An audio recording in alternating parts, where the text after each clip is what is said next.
BPL এর ফাইনালে এবার ঝড় তুলে শতক করলেন তানজিদ হাসান তামিম। একের পর এক চার ছক্কায় স্টেডিয়ামকে করলেন মাতোয়ারা। ফাইনালের পুরো স্পটলাইট কাড়লেন নিজের দিকে। এদিন তামিমের ঝোড়ো ব্যাটিংয়ে চট্টগ্রামের বিপক্ষে বড় রানের সংগ্রহ রাজশাহী দলের। চট্টগ্রামের বিপক্ষে তামিম ঝড় নিয়ে থাকছে প্রতিবেদন। বিপিএল এর ফাইনালে ঝড় তোলা ব্যাটিংয়ে সেঞ্চুরি তানজিদ তামিমের।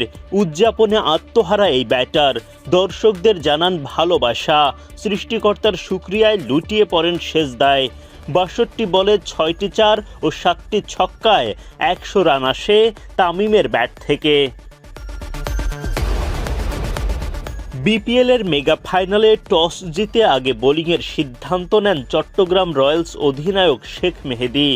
রাজশাহী ওয়ারিয়র্সের হয়ে ইনিংস শুরু করতে নামেন সাহিবজাদা ফারহান ও তানজিদ তামিম।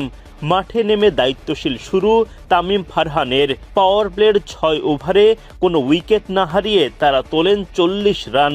৭ ওভার পার হওয়ার আগেই দলীয় 50 তুলে নেয় রাজশাহী। চলতি টুর্নামেন্টে ওপেনিংয়ে নিজেদের সেরা পার্টনারশিপও পেয়ে যায় দলটি। মারকুটে ব্যাটিংয়ে মাত্র ২৯ বলে 50 আদায় করে নেন তানজিদ তামিম। ২২ গজে তখন রাজশাহীর দাপট। সেই দাপট থামাতে আসেন মকিদুল ইসলাম মুগ্ধ। ভাঙেন ফারহান তামিমের জুটি। মুগ্ধকে বাউন্ডারির ওপারে পাঠাতে গিয়ে ক্যাচের শিকার হন ফারহান। এই ওপেনার ৩০ বল খেলে ২-৪ ও ১ ছক্কায় করেন ৩০ রান। ১১তম ওভারে গিয়ে দলীয় ৮২ রানে প্রথম উইকেট হারায় রাজশাহী ওয়ারিয়র্স।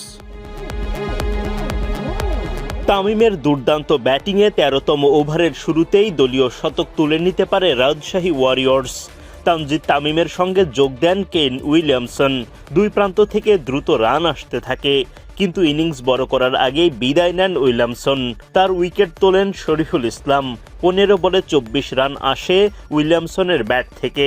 ১৩০ রানে দ্বিতীয় উইকেট হারায় রাজশাহী।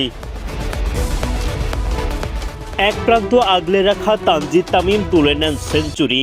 ৬১ বলে শতক আদায় করে উদযাপনে মাতোয়ারা এই ওপেনার।